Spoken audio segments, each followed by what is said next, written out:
과목에 과물들이 무르익어 있는 사태처럼 나를 경악해 하는 것은 없다. 아, 내가 별로 안 좋아하는 스타일이야. 너무 과장해요.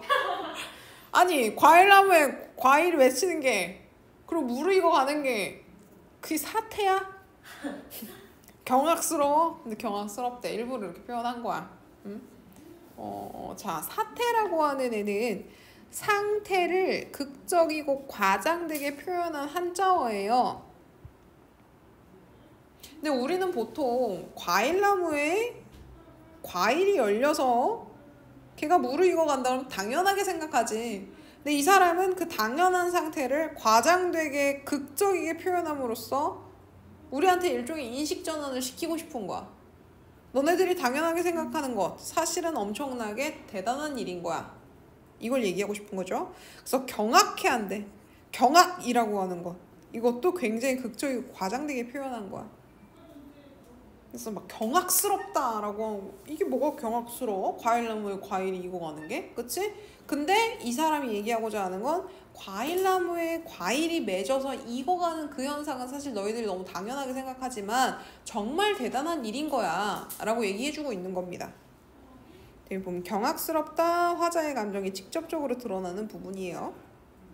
뿌리는 박질 붉은 황토에 가지들은 한낱 비바람들 속에 뻗어 출렁거렸으나. 자, 여기 보면 박질의 붉은 황토와 비바람들, 이게 나를 경악하게 한 이유야. 그래서 박질이라고 하는 건 질이 좋지 않다라는 소리야.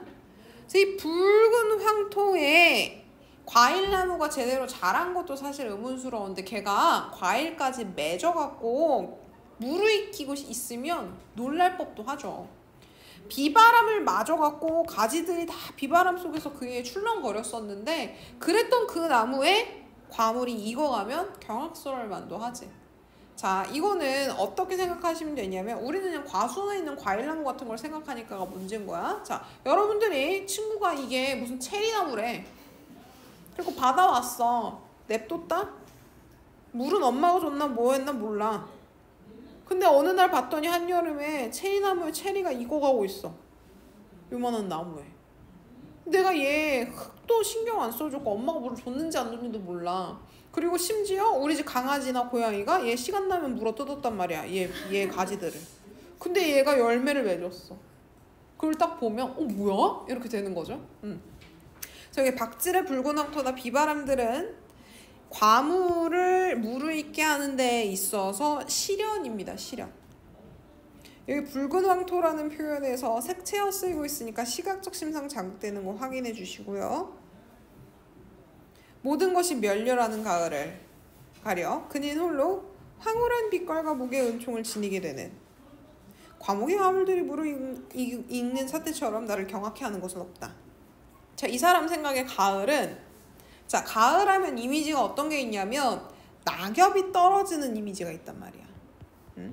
모든 게 다 지는 시기가 가을 같아.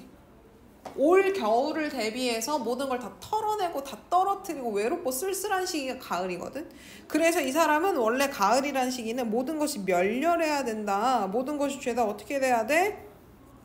찢기고 흩어져 형태를 잃어야 되는 시기라고 생각하는데 그때 그는, 이게 과목을 의인화시켜 놓은 표현입니다. 홀로 과목은, 과일나물은 뭘 만들었어? 과물, 과일을 만들었죠. 그래서 황홀한 빛깔과 무게의 은총은 과물이 무르익은 걸 얘기해요.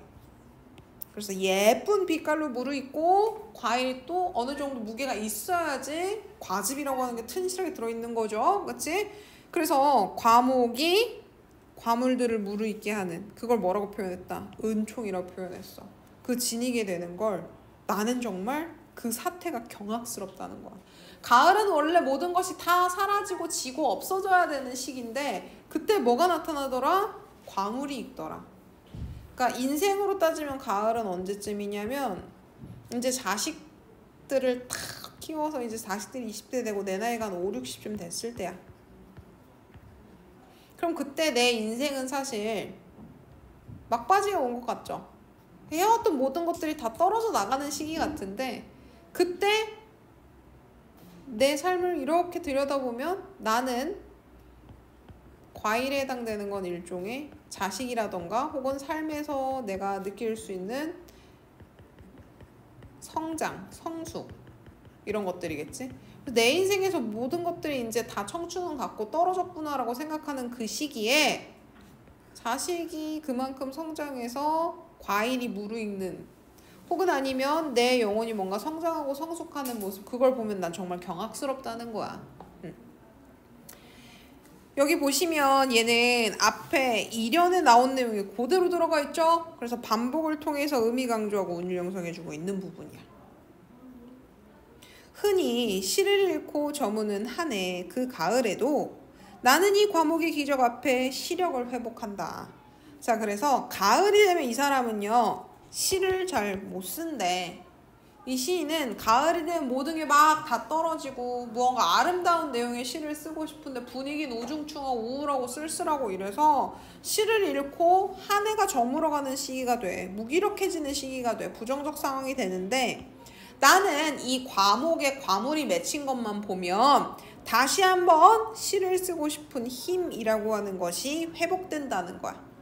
즉 가을은 부정적 상황이라고만 생각했는데 그 와중에 가을이 내놓은 선물과 같은 과목의 기적을 보면 다시 한번 즐거운 마음으로 시를 쓰고 싶다라고 하는 생각이 막 나타난다는 거죠.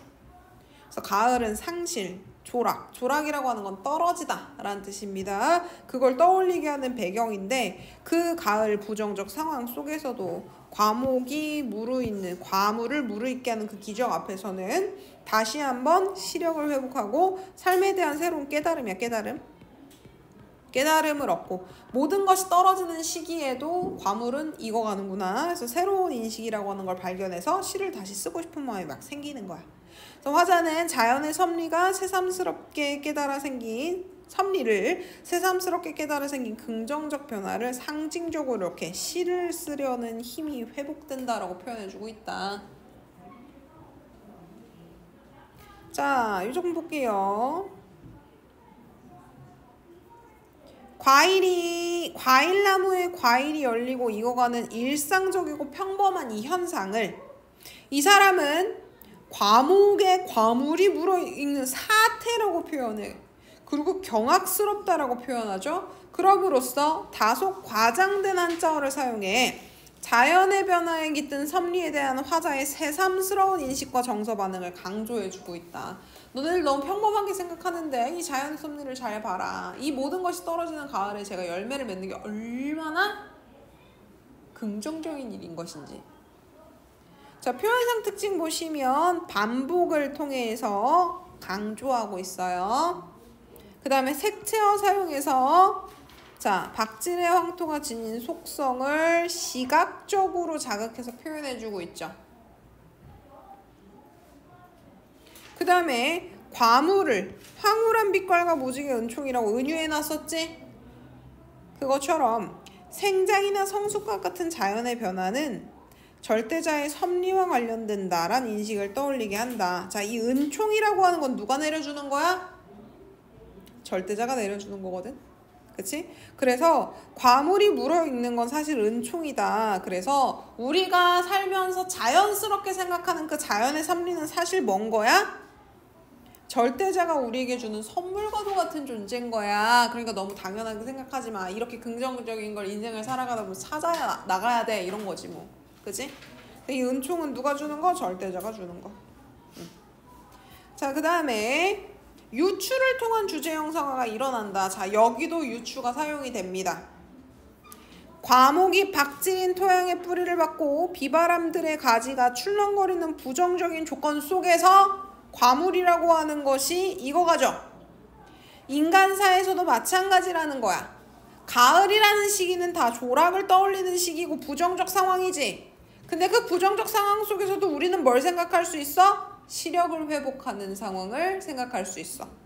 그래서 시련과 고난에 좌절하지 않고 허무와 절망에 빠지지 않는 인간의 태도가 있다라고 하면 내적 성장과 결실이라고 하는 게 일어날 수 있다는 거야. 언제? 가을이라고 하는 부정적 상황에서도.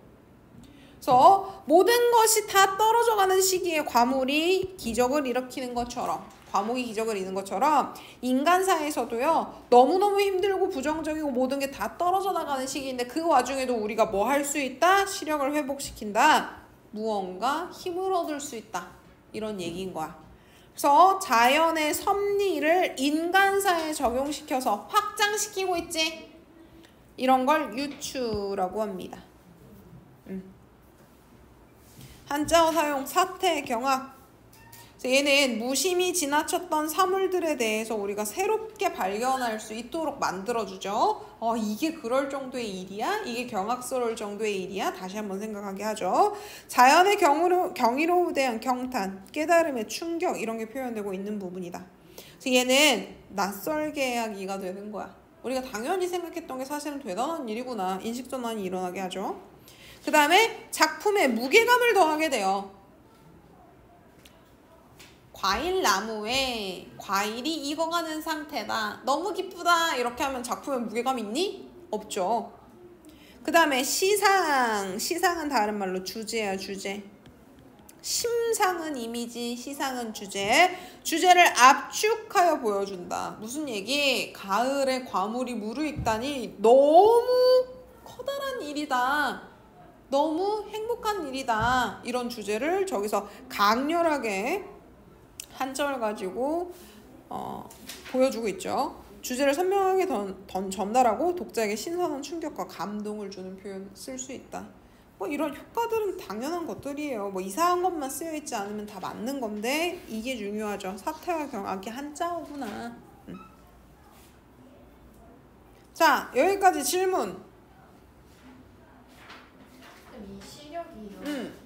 이게 중의적 표현인가요? 맨날 눈으로. 그럴 수 있죠. 보는 능력이네. 그지? 그렇게 될 수도 있겠죠. 근데 보는 능력으로 해석하면은 약간 현실을 직시한다 이런 거. 뭔가 우리가 하기 싫은 거나 이런 걸 보면 흐린 눈 한다 그러잖아. 근데 여기서 시력이 회복된다라 그러면 그런 의미로 해석을 해보면 정신이 갑자기 막 이렇게 확장된다라는 의미 아닐까? 이 시자는 그 시력할 때 시자예요. 눈의 시자네. 한자어가. 아, 이게 시자가 아니야. 이 그 시자는 이렇게 생겼어. 시할 때는 이렇게 생겼어. 응, 맞아. 응, 여기 보면 여기 볼견자 들어있어요. 그러네. 그러니까 여기는 시력을 회복한다라 그러면 갑자기 눈이 딱 하고 떠지는 느낌이라는 거야. 그냥 이거 생각도 못하고 그냥 당연히 시 쓰는 능력이 회복된다로 해석했어요. 오케이. 그러니까 결국 이런 거죠. 모든 것을 중요하지 않다라고 생각하면 그냥 진짜 흐린 눈 되는 거야. 근데 그런 와중에 무언가를 딱 발견해서 깨달음을 얻으면 우리가 눈 떴다라 그러잖아. 어느 부분에 대해서. 그래서 이 시력을 회복한다라 그러면 어느 순간 눈이 딱 떠지고 무언가 깨달음의 경지에 얻고 이런 걸 이렇게 표현한 거야. 오케이? 예. 또 있어?